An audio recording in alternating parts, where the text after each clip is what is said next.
Hello, hello, and welcome back to Key Lights here on Princeton Community Television. I'm Misha. I'm Rachel. And here with us today we have Chrystal, Schivell, and Sandy Smith, who are members of the voter service team for the League of Women's Voters in the Princeton area.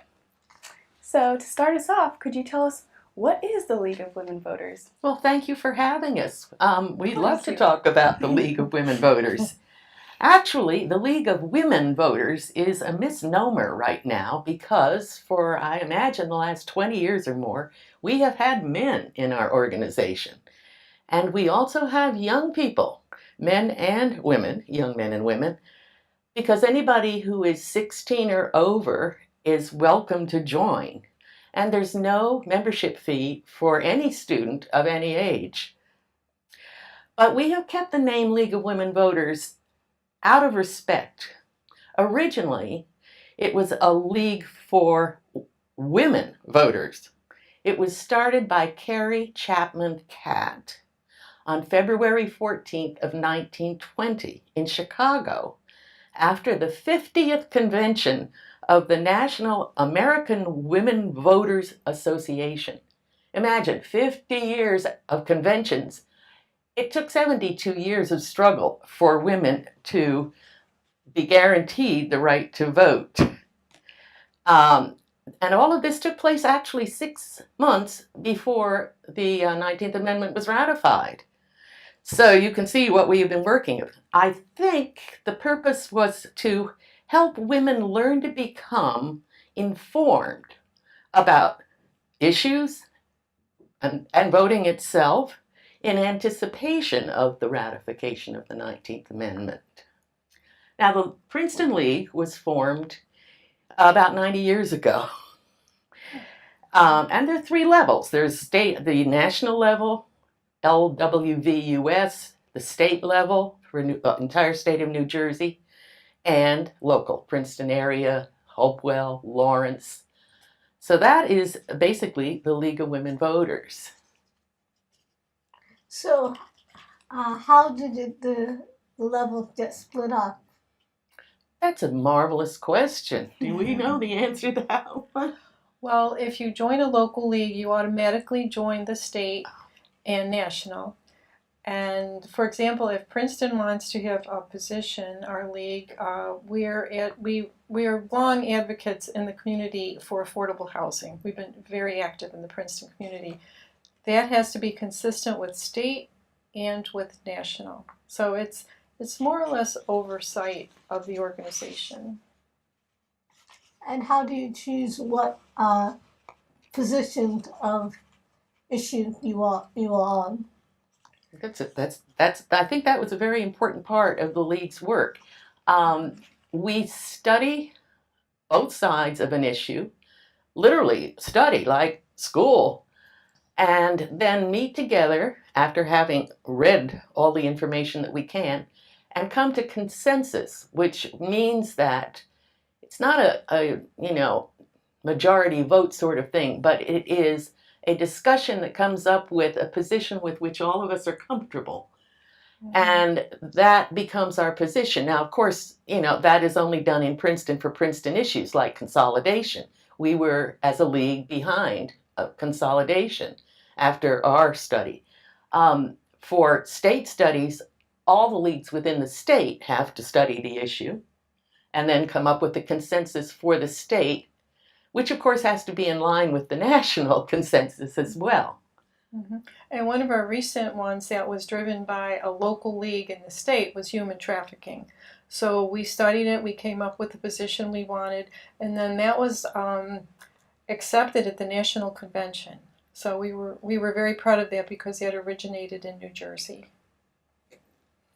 So how long have you both been working for the League of Women Voters?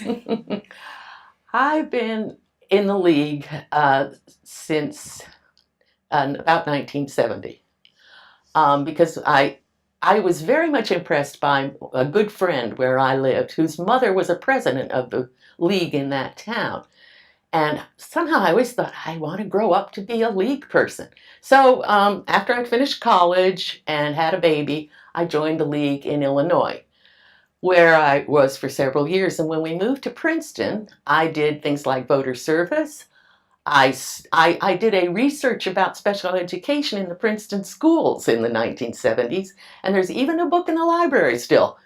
Tiny, but it's there, because that is how we used to work. You know, we would study because we had time as mothers.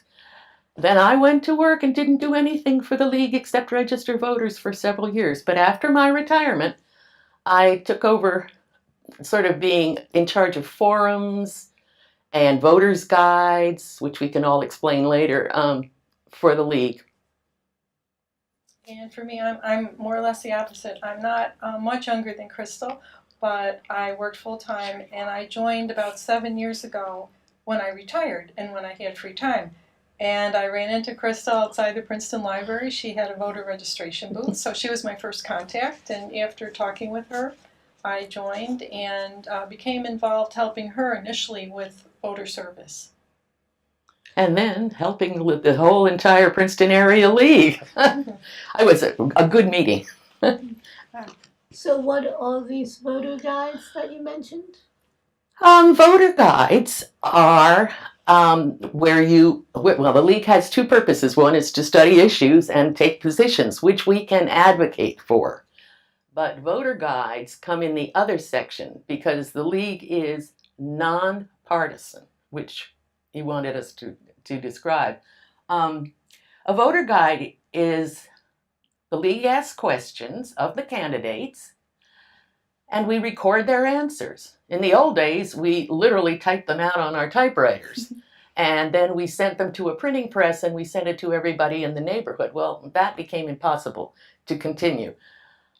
So then we went to the same routine, ask the candidates their questions, record their answers, and send them to the local papers, which were kind enough to publish them. Now we have Vote 411, which is an online voter's guide. And might as well explain Vote 411. Vote 411 probably because it used to be the number that you called when you wanted information. Yeah, you may not remember that, but once upon a time we could dial 411 and ask for somebody else's telephone number. Those are the good old days. Anyway, it's vote411.org, and all you have to do is put it into your browser, and it will come up with information, nonpartisan information. What's on your ballot, who the candidates are, and read the views on the issues. So literally that's what it is. You put that in, you put in your address, and from there it will take you to your ballot, everybody that you will have to vote for. And theoretically, you should be able to see every candidate on your ballot's answers to our questions if they answered them. Now, that is not true for all of New Jersey. We haven't been able to cover all of New Jersey because we don't have quite enough leagues. But this year, we have managed to cover all the counties in New Jersey. So anyone can see who's running for the Senate, who's running for Congress, and their freeholder candidates in other county offices. So what do you mean by nonpartisan? Why don't you take that one? Well, what it really means is that although we are political, we're a political organization, we're registered as such as a nonprofit, but it means that we don't support political parties or candidates. When we're registering voters, if they would ask us about a candidate, we would say we're nonpartisan, we can't discuss that. So privately, of course, we can join political parties and we can even campaign for candidates. But when we're representing the league, we stay strictly nonpartisan. So what is the process in general to become a member? It's very simple. You just complete a form, and as we said, the student fees are waived, so students do not have to pay any fees. Adults pay about $60 a year, and that money goes to our state and national because they have people who are paid. We're volunteers, but they have people who are paid to run the league, and even at the national level, we have an office in Washington. We maintain an office there. Some of our lobbyists can get in to talk to members of Congress, so that is why we pay the fee to support those activities. Just go to our website, Mhm. www.LWV, League of Women Voters, Mhm. Princeton, lwvprinceton.org, and there's right there, membership. Mhm. Fill out the online application, and you don't have to pay anything, you too. And if you move to another state, every state Same has thing. League of Women Voters, so you just join whatever is closest to you. If you would move to Colorado, for example, you can find a league all through the country, because we have about, I think, 40,000 members at the moment, give or take. Our membership has been increasing in the past couple of years. Speaking of membership, when did you decide to allow men in? I knew that question would be asked, and I don't know the answer. I don't know if we ever excluded them. Oh, I don't know. I'm sure in the beginning it was a feminist organization founded by women, but I don't think we ever officially excluded them, not to my knowledge. I don't know when the first man joined. It probably took a few years. But we're very proud that we've been around 100 years. There are many political organizations who do similar things to what we do, but we've been around for almost 100 years, and that speaks for itself. We're also one of the few organizations that has been asked to have a non-voting consultant at the United Nations.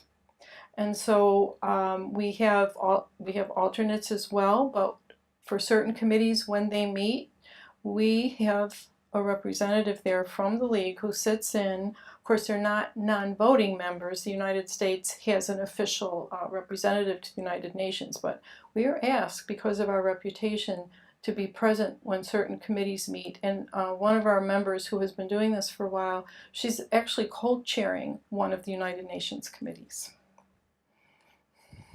To answer part of your question was about the men.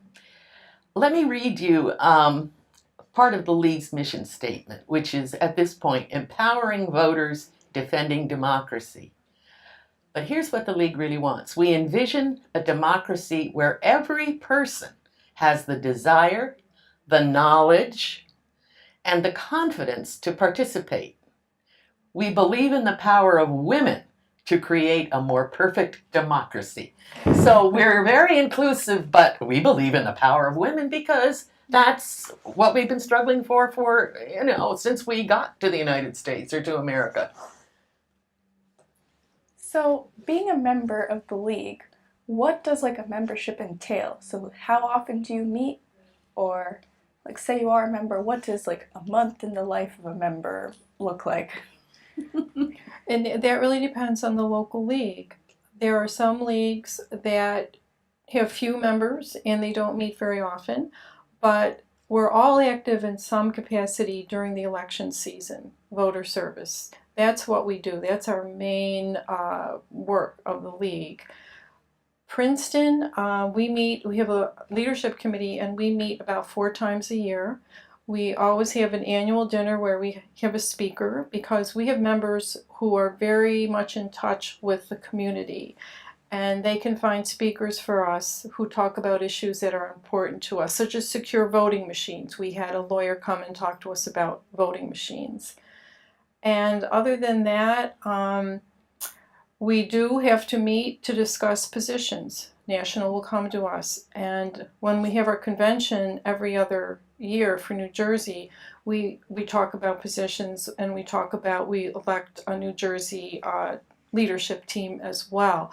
So it's not something that has to keep you busy 10 hours a week. It's not that demanding, but we can do voter registration throughout the year as well. So any member who might decide in March that they want to have a voter registration drive, there's no set time to have it. Anyone can do voter registration.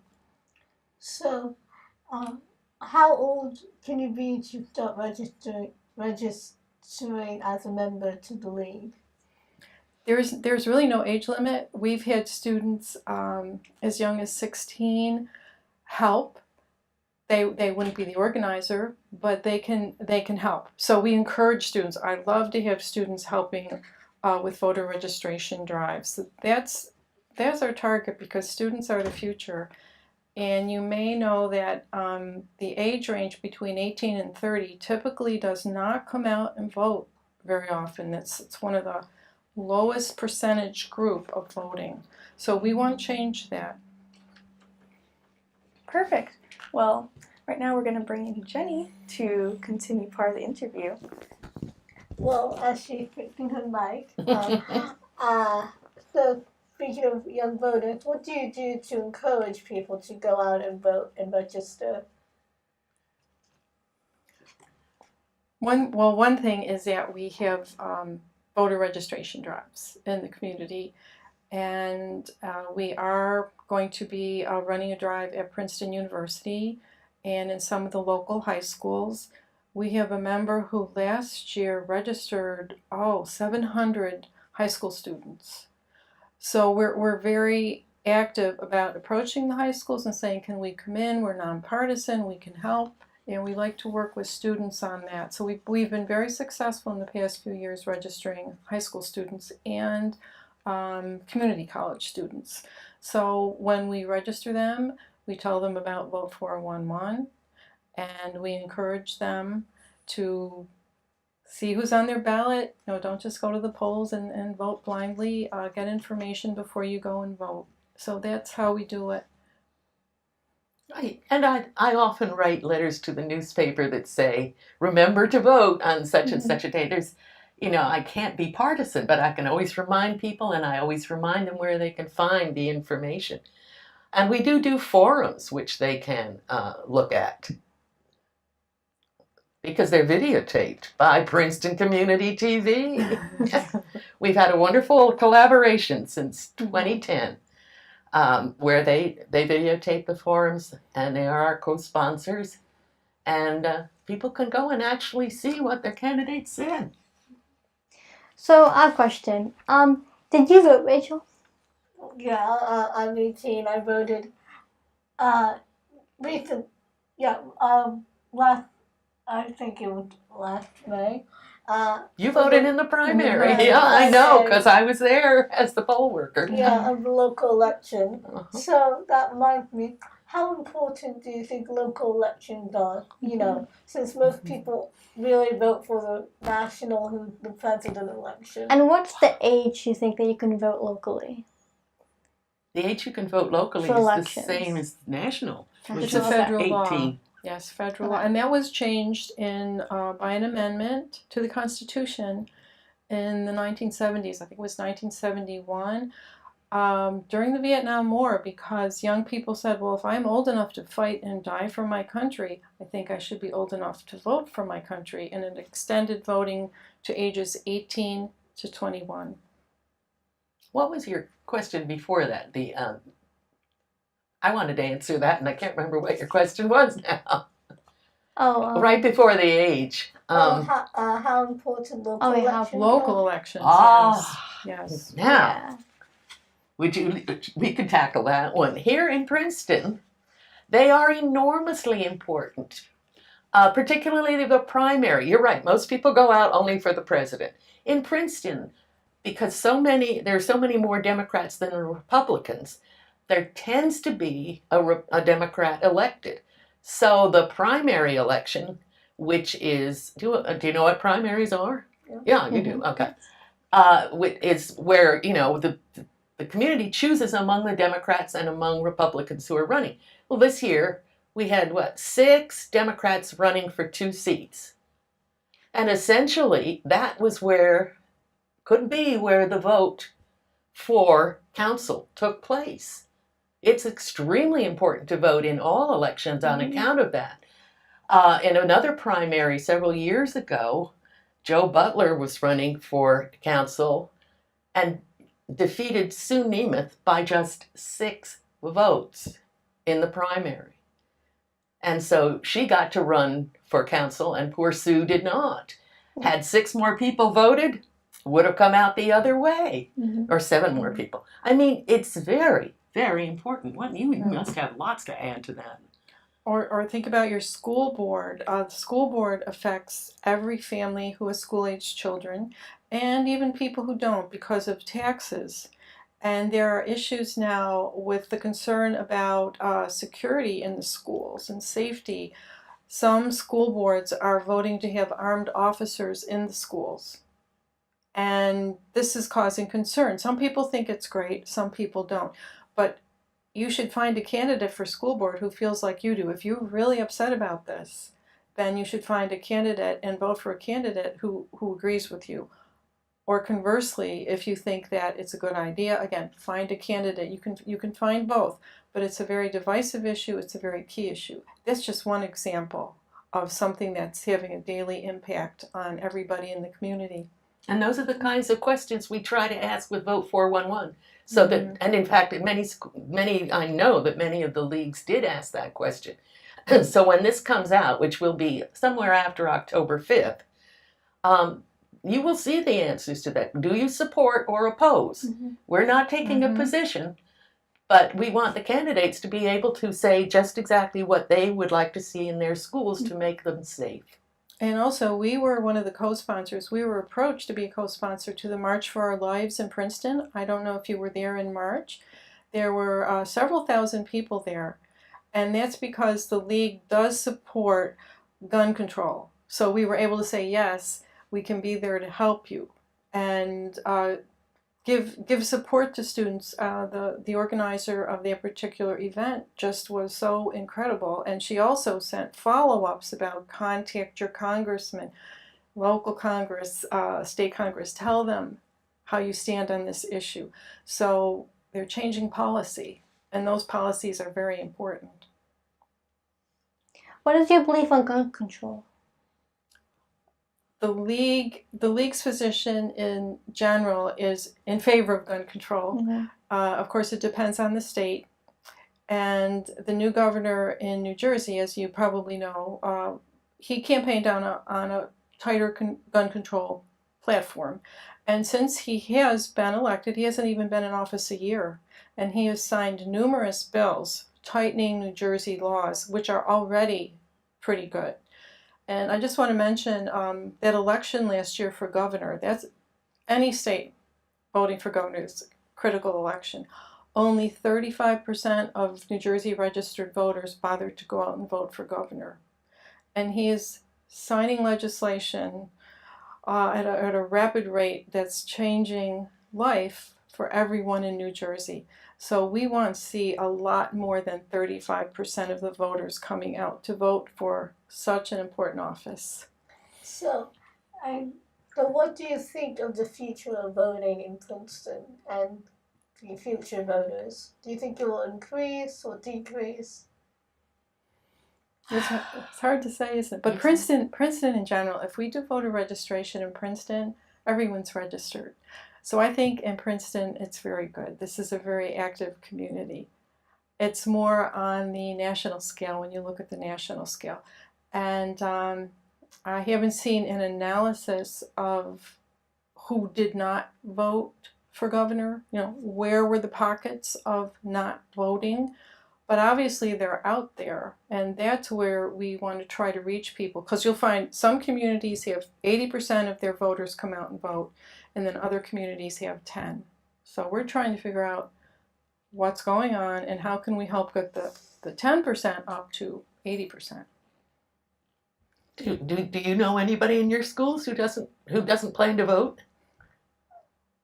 Well, Just not wonder. many people in my grade can vote yet. Right, but does anybody ever talk about voting even?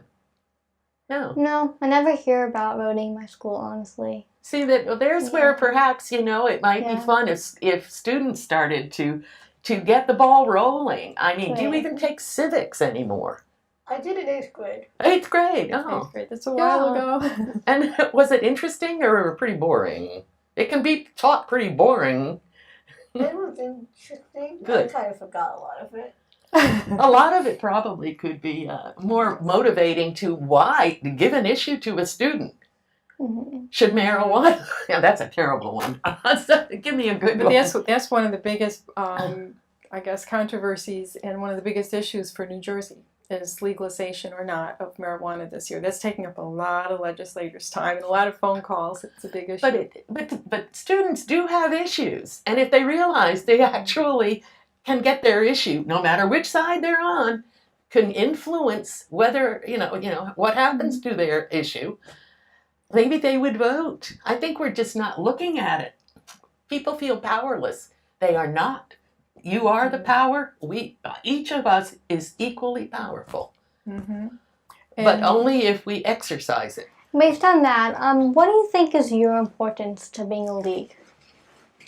My importance. Your own importance. Like what do you bring to being a league?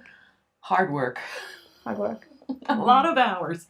A lot of hours, because Vote 411 this year, I tried to cover races that are not even nearby. Cape May, Essex County. I do, and I would like to see every municipality covered, because I think that's only fair to the voters in each municipality. Right, yeah. But it is a big goal. So what for our audience, what else can you tell about the League of Women Voters and like where to contact? Well, I'd like to mention first about registering to vote, because there have been some key changes. There's a new form that just came out in August, and you probably know you only need to be 17 to register. You can't vote unless you're 18 on election day, but you can register at 17. The other big change was that when you register, you can check off a box and say, I want to vote by mail for all future elections. It used to be a two-step process. One of the other big changes is that the Motor Vehicle Department, again, our new governor signed law that if you go to renew your license or get a license, you are automatically registered to vote, unless you opt out. So that's a much more proactive. It used to be you could opt in. This is you're in. You have to opt out, and that will take effect November 1st, because it took a while for them to get everything in place so that could happen. So we're hoping that it will increase the number of people who are registered, because a lot of eligible people are not registered, and that should only help. Other states have done this, and they found that it does help, not only with registering people, but getting people to vote. And I would like to add that there will be a forum for the candidates for the Princeton Board of Education on October 4th at 7 o'clock at the Unitarian Universalist Congregation on Cherry Hill Road, right? But it would be marvelous if people came out and heard what the candidates have to say. And also, a high school senior a couple years ago ran for the Board of Education in West Windsor-Plainsboro.